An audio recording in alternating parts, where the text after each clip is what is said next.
Dragon Ball Z Kakarot. What and how is it? Dragon Ball Z Kakarot is developed by CyberConnect 2, the same developers as the Naruto Ultimate Ninja Storm franchise, and it was published by Bandai Namco.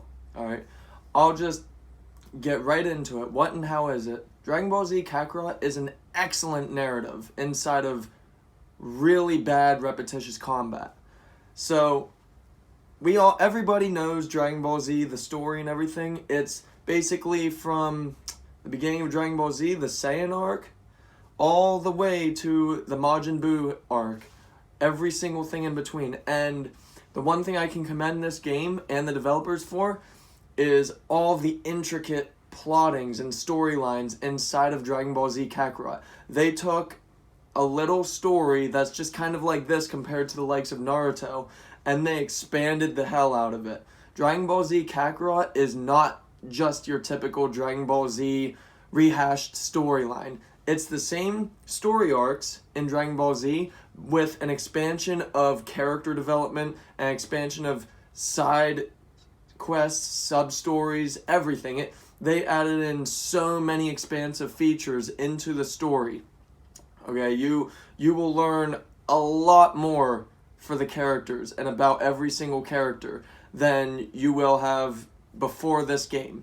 Dragon Ball Z Kakarot released roughly 9 days ago, and I've put in about 17 to 20 hours, and I'm almost completely finished. With the story, I should say. There's so much more to it. The sub-stories are actually, some of them are really compelling. Like I said, you get a lot more character development in the storyline as well as outside in the sub-stories. The side quests are, for the most part, bland and repetitious. The graphics are really, really amazing. Basically, it's Dragon Ball Z Ultimate Ninja Storm for graphics. So the story is excellent. The graphics are amazing and practically perfect.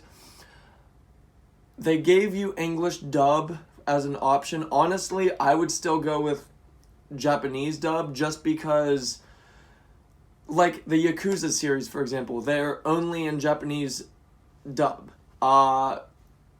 Personally, I stay more focused and more into it if I have to read it. And I'm glad that they give you the option to read or to just listen.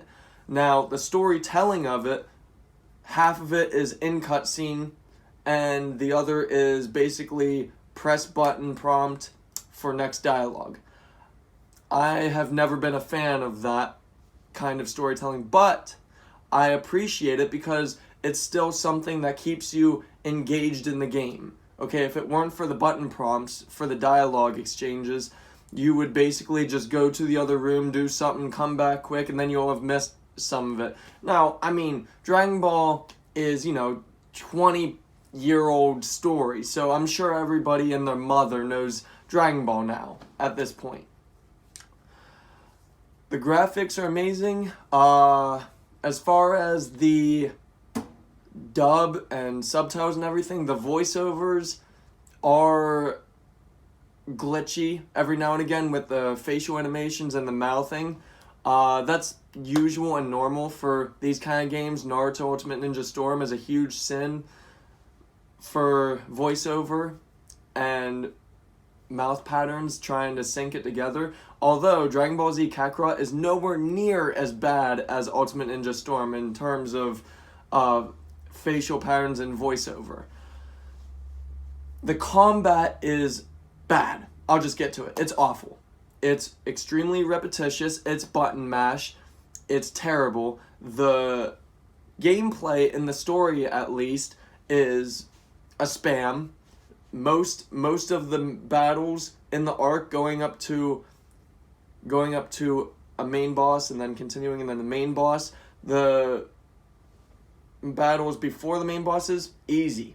The main bosses, they're not hard, okay? They are spams. And what I mean by that is you'll be kicking their butts the whole entire match. And then the second you get them down to the last bar, then they pull all of their moves out at you all at once. Okay, that doesn't make it difficult. That is spamming. That is CPU spamming. That is bad AI. And on top of that, the combat and the gameplay is awful.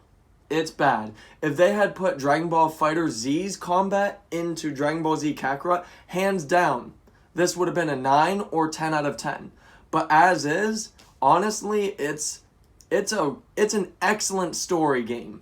It is an excellent story game, hands down. There's a lot to do. The story is well crafted. It's excellent, excellently executed. The graphics are incomparable. But as for it being a game, it's not the best game ever.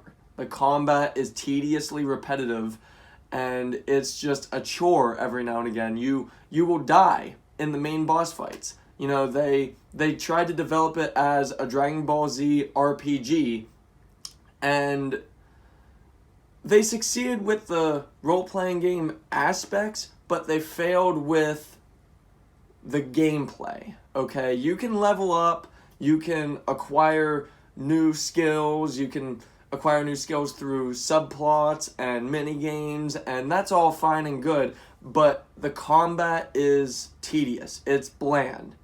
And 3 years ago, Dragon Ball Fighter Z, when that released, my gripe with that was it had an original story and I appreciate it, but the storytelling was bad. The combat was magnificent. If they implemented Fighter Z's combat into Dragon Ball Z Kakarot, would have been an amazing game. I get it, and I agree, that would have made it basically a remade Dragon Ball Z Budokai, but what's wrong with that? Nothing. Nothing's wrong with that. Dragon Ball Z Budokai, before Dragon Ball Z Kakarot, was hands down the best way to go through the story in game format. Okay? This isn't a bad game. It's not terrible. I actually like Dragon Ball Z Kakarot. I'm playing it on the PlayStation 4 Pro. It does not support HDR on the Pro. It does on the Xbox One X. But otherwise, it is definitely better than most games, but it's nowhere near perfection. Dragon Ball Z Kakarot, for me, is a 7 out of 10. Thank you.